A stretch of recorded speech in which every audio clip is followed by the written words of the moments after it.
Γεια σας, καλώς ήρθατε στο κανάλι μου. Ζέστανε ο καιρός. Πάμε να φτιάξουμε παγωτάκι στρατσιατέλα. Είναι ένα πάρα πολύ εύκολο γλυκό, έτσι, είναι πεντανόστιμο και θα το ευχαριστηθείτε, είμαι σίγουρος γι' αυτό.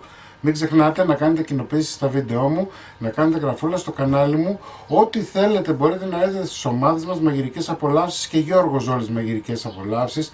Γράψτε μου ένα σχόλιο από πού με βλέπετε ή αφήστε μου μια καρδούλα γιατί με βοηθάτε πάρα πολύ με αυτό. Και τώρα πάμε να σας δείξω την εκτέλεση και τα υλικά. Εδώ έχω 1 λίτρο φυτική κρέμα γάλακτος. Έτσι, πάμε να την εκτυπήσουμε για λίγο.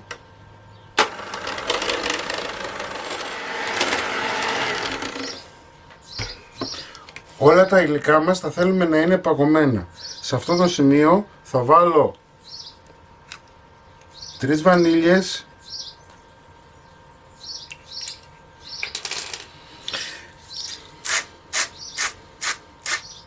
μία καλή τσιμπιά αλάτι και θα χτυπήσω.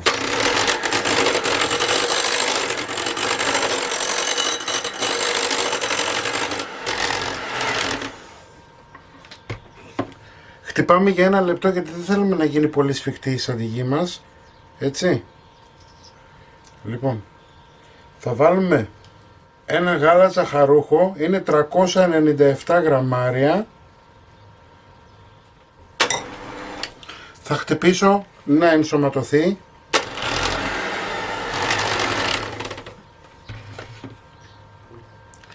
Θα προσθέσω ένα κουτί ευαπορέ light.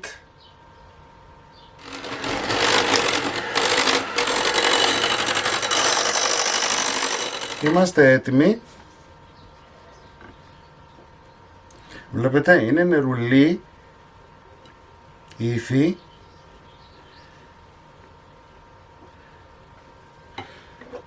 Θα βάλουμε flakes από σοκολάτα. Έτσι, 150 γραμμάρια έχω επιλέξει να βάλω εγώ. Θα ανακατέψω να ενσωματωθούν. Αφού ανακατέψαμε, πάμε τώρα, βάζουμε μεμβράνη από πάνω και βάζουμε κατάψυξη για 1 με 2 ώρες. Θέλουμε να σφίξει λίγο γιατί δεν έχουμε τελειώσει ακόμα. Λοιπόν, έχουμε αφήσει το παγωτό και έχει παγώσει, βλέπετε πως είναι. Στέκεται πλέον στην κουτάλα, δεν είναι νερουλό. Σας το δείχνω πως είναι για να ξέρετε πως είναι και η υφή. Εντάξει. Είναι πάρα πολύ το παγωτό, οπότε θα περάσετε αρκετό καιρό. Πάω να το βάλω στην κατάψυξη για να σας δείξω πώς θα λιώσουμε τη σοκολάτα. Λοιπόν, σε ένα βαθύ μπολ θα βάλω 300 γραμμάρια σοκολάτα, κουβερτούρα ή κουβερτούρα γάλακτος, ό,τι θέλετε. Θα βάλω τη σοκολάτα μου μέσα σε ένα βαθύ μπολ και θα ρίξω καυτό νερό. Θα την αφήσω για 1 τέταρτο, έτσι να λιώσει η σοκολάτα, γιατί δεν θέλω να βάλω σπορέλαιο, έτσι, και θα ανακατεύω συχνά. Πάμε τώρα να στήσουμε. Έτσι, θα πάρουμε παγωτό. Βλέπετε το παγωτό μου στέκεται. Αυτό είναι ανάλογα τη δύναμη του ψυγείου σας. Μπορεί να σας χρειαστεί και 2 και 3 και 4 ώρες. Έτσι, δεν μπορώ να ξέρω εγώ τι δύναμη έχετε στο ψυγείο σας. Οπότε θα το αφήσετε να έρθει σε μία μορφή σαν και αυτή που σας έδειξα.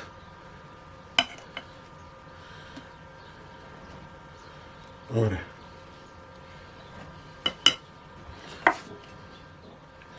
Θα πάρω από τη λιωμένη σοκολάτα μου τώρα.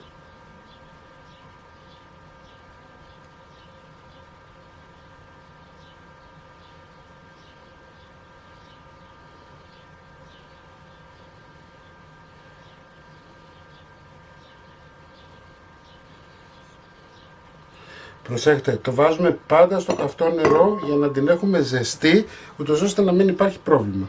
Έτσι. Αν θα δείτε, στεγνώνει, βλέπετε. Λοιπόν, πάμε τώρα. Συνεχίζουμε. Μη σας φοβήσει αν λιώσει λιγάκι, δεν υπάρχει κανένα πρόβλημα. Είναι φυσιολογικό γιατί το έχουμε βγάλει και γιατί ρίχνουμε τη σοκολάτα πάνω.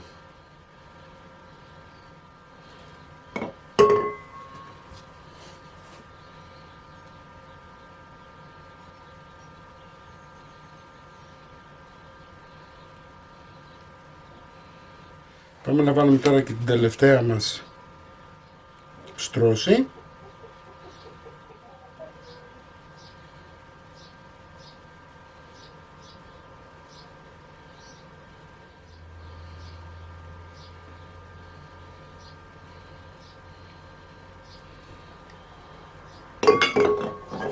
Όσο είναι ζεστό μπορείτε να το κάνετε και κανένα σχεδιάκι. Έτσι, αλλά πρέπει γρήγορα να το κάνετε γιατί θα κρυώσει η σοκολάτα και θα σκλινίνει. Σκεπάζουμε όπως είναι και βάζουμε κατάψυξη να κρυώσει πλέον το παγωτό μας γιατί είναι έτοιμο. Το υπόλοιπο παγωτό το έχω βάλει σε ένα άλλο πυρέξ. Μην σας φοβήσει το γεγονός ότι έχει λιώσει το παγωτό, εντάξει, γιατί είναι πολύ εύκολο να πει στην κατάψυξη και να ξανακρυώσει. Όπως βλέπετε βγαίνει αρκετό. Πάμε να βάλουμε και την υπόλοιπη σοκολάτα που έχει μείνει.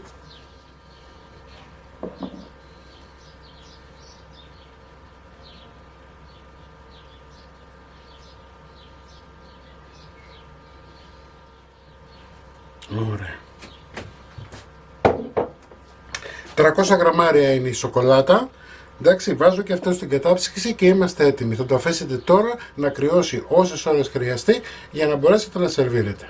Τα παγωτάκια μας είναι έτοιμα, έτσι.